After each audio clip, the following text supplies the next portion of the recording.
Hello வணக்கம் and welcome to Kannamma style. இனி இது மோட்டிவேஷனல் சீரீஸோட எபிசோட் நம்பர் 3ல இருக்கும். வழக்கமாக நம்ம செய்யக்கூடிய செயலில் ஏதாவது தோல்வி ஆச்சுன்னு வச்சுக்கோங்களேன், அது நம்மளை சுற்றி இருக்கக்கூடிய ஃபேமிலியை மட்டும்தான் இம்பாக்ட் பண்ணும். ஆனால் அந்த நேரத்தில் இது ஃபெயிலியர் கிடையாது, அடுத்த வெற்றிக்கான பயிற்சி அப்படின்னு சொல்லி இன்ஸ்பைரிங்கான லேடியாக இருக்கிறவங்க தான் முத்தையா வனிதா. சென்னையில் பிறந்த சாதாரண குடும்பத்து பெண்மணி தான் வனிதா முத்தையா.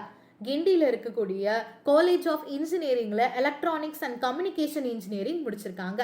1987லயே பலருடைய கனவா இருக்கக்கூடிய ISROல வேலைக்கு சேர்ந்திருக்காங்க. And satellite onboard computer, telemetry, இந்த மாதிரி சாதாரண வார்த்தைகள் இல்லை, விண்வெளியில் இருக்கக்கூடிய மிகப்பெரிய கனவுகளுக்கு மூளையா செயல்படக்கூடிய விஷயங்கள்.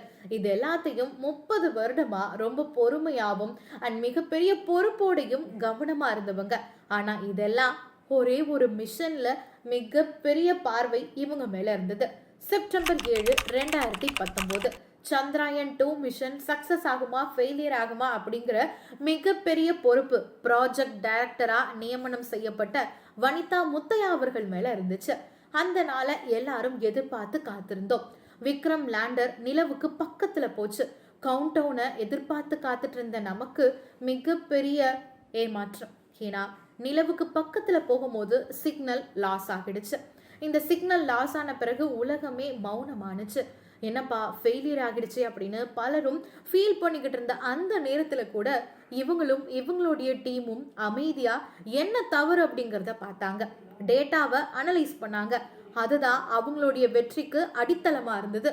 சந்திராயன் 2வோட ஆர்பிட் சக்சஸ் தான், ஆனா சின்ன சின்ன தவறுகள் தான் நடந்ததுன்னு சந்திராயன் 2வோட அந்த மிஷன் ஃபெயிலியர் ஆனாலும் அடுத்ததா சந்திராயன் 3ய வெற்றி பாதைக்கு கொண்டு போனாங்க. அவங்க சொன்ன மாதிரி தான் ஃபெயிலியர் அப்படிங்கிறது ஒரு தோல்வி கிடையாது, அடுத்த முயற்சி அப்படின்னு சொன்னது சக்சஸா மாறுனுச்சு. நீங்க என்ன நினைக்கிறீங்க? வனிதா முத்தையா அவர்கள் பத்தி உங்களுடைய கருத்து என்னன்னு மறக்காம கண்ணம்மா கூட ஷேர் பண்ணிக்கோங்க. பாய்.